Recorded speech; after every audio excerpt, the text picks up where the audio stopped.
अगर आप भी चाहते हैं कि एसएस फिल्म्स मोतिहारी के ऑडियो वीडियो सबसे पहले आप तक पहुंचे, तो इस चैनल को सब्सक्राइब करें और साथ ही बेल आइकन को दबाना ना भूलें।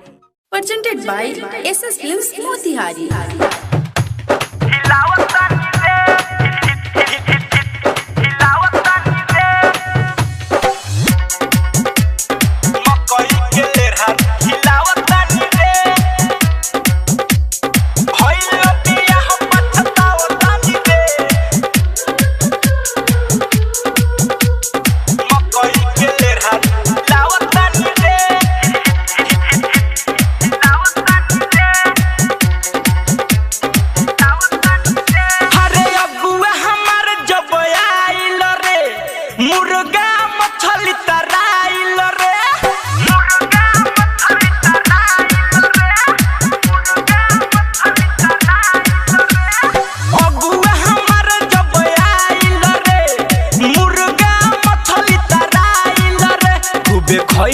सरहवा कहल सकियावतानी रे।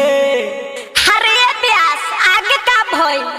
अरे का होई सरहवा खा पी के भाग गइल। भइल बियाह पछतावतानी रे, मकई के लेरहा रोज हिलावतानी रे। भइल बियाह पछतावतानी रे, मकई के लेरहा रोज हिलावतानी रे।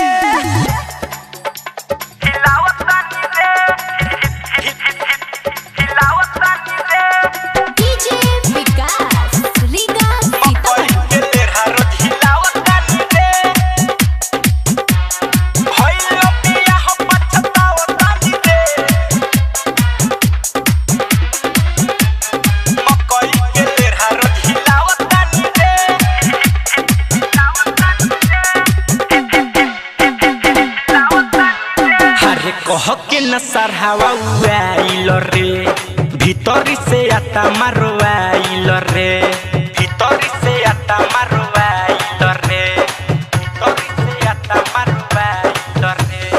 कह के न सरहवा उआइल रे, भीतरी से आता मारवाइल रे। करिया कर लूठा कहले बसरहवा उसा बरी हमरा आइल रे। जे हदिनु सरहवा भेटाई रे, ओकर पकड़म चढ़ाई रे। यार के करो से कहबे न तोहरे से कहतानी रे। अरे यार के कृष्ण नु कहबे ना यार न कहे। ठीक बा। भइल बियाह पछतावतानी रे, मकई के लेरहा रोज हिलावतानी रे। भइल बियाह पछतावतानी रे, मकई के लेरहा रोज हिलावतानी रे। हिलावतानी रे, हिलावतानी रे। मकई के लेरहा रोज हिलावतानी रे। भइल बियाह पछतावतानी रे, मकई के लेरहा रोज हिलावतानी रे।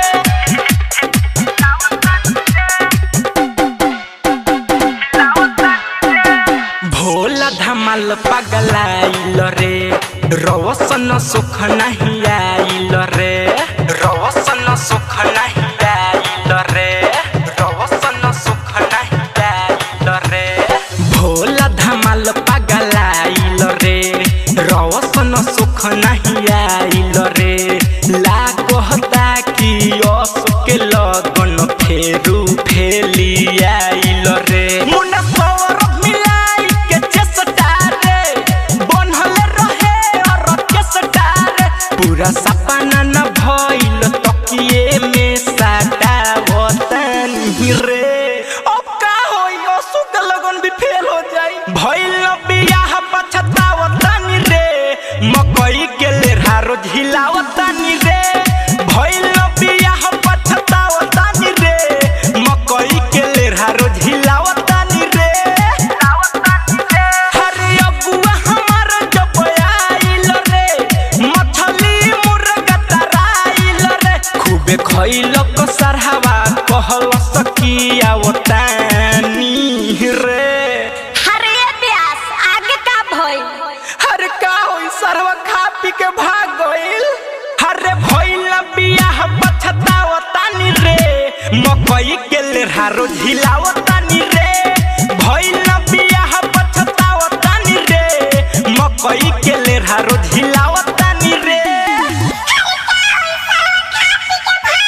Saurabh digital recording studio Motihari.